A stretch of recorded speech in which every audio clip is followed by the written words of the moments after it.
Hello and good afternoon.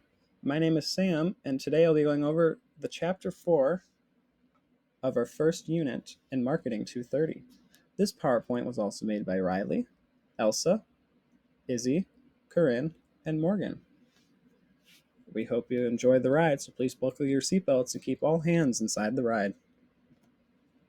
First, we'll start with the table of contents here. We had 5 key points in Chapter 4.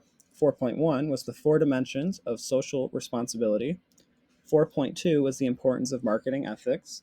4.3 was the 3 factors of ethical decision making. 4.4 was the requirements for improving ethical decision making. And finally, 4.5 was the role of social responsibility and ethics in improving marketing performance. Starting off with 4.1 here, before we begin this slide, I must remind you that corporate businesses must take into account social responsibility and improve their products and services to include sustainability, consumer input, and build community relationships. I'll next go over some of the vocabulary. We'll start with social responsibility, which is the duty of a company to benefit society while reducing harm. Marketing citizenship, which is a strategic approach to meet stakeholders' expectations of a company's social responsibilities. Marketing ethics, which is the principles that guide acceptable behavior in marketing. We have cause-related marketing, which is linking products to a social cause temporarily or permanently. And we have strategic philanthropy, which is using a company's main strengths and resources to satisfy stakeholders and benefit both the company and society. If you look to the right of the slide, you will see we have the corporate responsibility pyramid. At the top, we have philanthropic, if I pronounce that right. I can't say that word for some reason, which is to be a good corporate citizen. Then we have ethical, which is, to be ethical. Please be ethical, everyone, I beg you. Then we have legal, which is to obey the law. Another thing, please do that. I want to be safe. And then economic, which is to be profitable. And finally here we have the social responsibility issues, which are sustainability, consumerism, and community relations. Continuing on 4.1, we have our green marketing goals. The first one is eliminate the concept of waste. Recognizing pollution and waste usually stem from inefficiency. The question to ask is how to make things without waste. The second goal is to reinvent the concept of a product. Products should be reduced to only 2 types. First is consumables, second is durable goods. Third, we have make prices reflect the cost. Products should reflect its actual cost, not only direct cost of production, but also the cost of air, water, and soil. And then fourth, we have make environmentalism profitable. Consumers are recognizing competition in the marketplace should not occur between companies that are harming the environment and those that are trying to save it. A good example of this would be Morningstar Farms, which sells very famous veggie burgers. To promote these veggie burgers, they use a slogan that says, "Just what the world ordered." They do this to inform the consumers that eating less meat is good for the environment.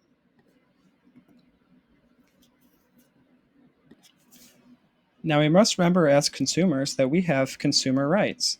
First would be the right to safety, which is marketers are obligated not to market a product that they know could harm consumers. Then we have the right to be informed, which is consumers should have access to or the opportunity to review information of a product before buying. Third, we have the right to choose. Consumers should have access to a variety of products at competitive prices. And then fourth, we have the right to be heard. Consumers' interests will receive full and sympathetic consideration in the formation of government policy. Some more kind of definition-esque things we have here are consumerism, which is the efforts of independent individuals, groups, and organizations to protect the rights of consumers. Then we have community relations, which is important because it creates a good relationship with the community and local businesses by giving back to the community, donating products to nonprofit organizations, or creating food drives to donate to local food banks. Finally, we have corporate contributions. Some companies implement a policy where for every product purchased, they donate an identical product. This strategy appeals to consumers as their purchase not only benefits them, but also contributes to improving someone else's quality of life, or contributes, it's the same thing. Moving on to 4.2, we have marketing ethics here. Now remember, social responsibility is achieved by balancing the interests of all stakeholders in an organization, whereas ethics relates to acceptable standards of conduct in making decisions for within and outside the business place. Just one vocabulary word in this section here, and that is ethical issues, which is an indefinable, an identifiable problem requiring a choice among several actions that must be evaluated as right or wrong. I do apologize for my voice. I am coming from work and it is very shot. Now we look at where to find ethical issues. Well, you have to look at the problems. An example of that would be harassment in the workplace. Situations, which an example of that would be leadership abuse. An opportunity, which an example of that would be using reusable resources, which creating environmental waste to make a new product. And most imperative on this slide right here is that ethical marketing can create better and more trusting marketing relationships. Now in 4.3, we have the nature of marketing ethics. It is important to note that ethical marketing is that of three parts: individual factors, opportunity, and organizational relationships. When making decisions, it is helpful that these three things are taken into consideration. Individual factors are presented because people base their decisions on their own values and principles. Shared ethical values and compliance standards are required to prevent deviation from the big picture. I'm sorry if you just heard a car horn in the background, that was not me. We see opportunity as conditions that limit barriers or provide rewards going beyond rewards and absence of punishment. Other elements in the business environment may create opportunities. There is a higher likelihood of unethical behavior continuing with larger rewards and milder punishments for unethical conduct. Lastly, organizational relationships are critical when fostering organizational culture. Ethical choice and marketing must often be made jointly in work groups and committees. Organizational culture is expressed formally through codes of conduct, memos, manuals, dress codes, and ceremonies, etc. The relationship between corporate culture and executive leadership may impact the business's ethical value system. We now move on to 4.4, which is improving marketing ethics. Now remember, without ethics and compliance programs and uniform standards and policies regarding conduct, it is hard for employees to determine what conduct is acceptable within the company.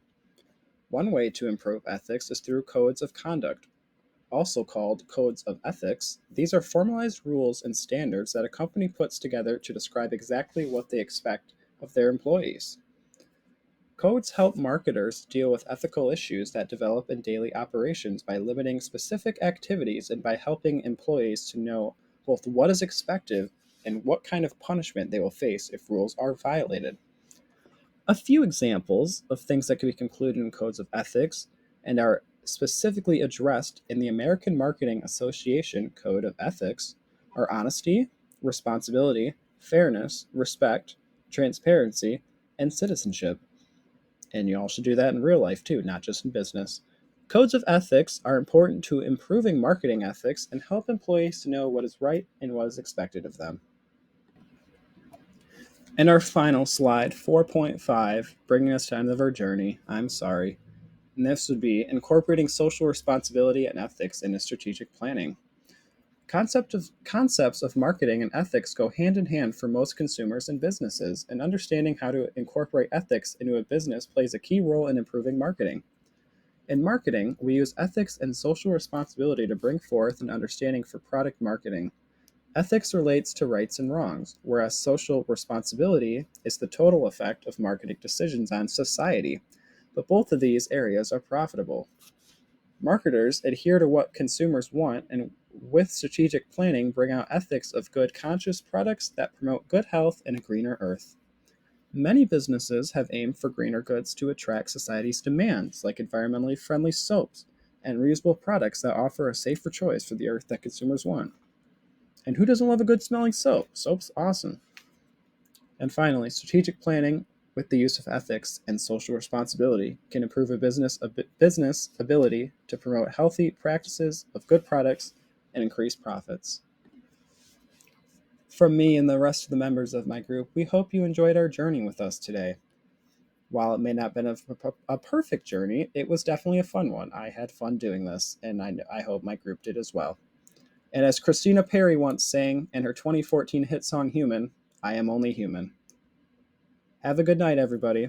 We'll see you tomorrow.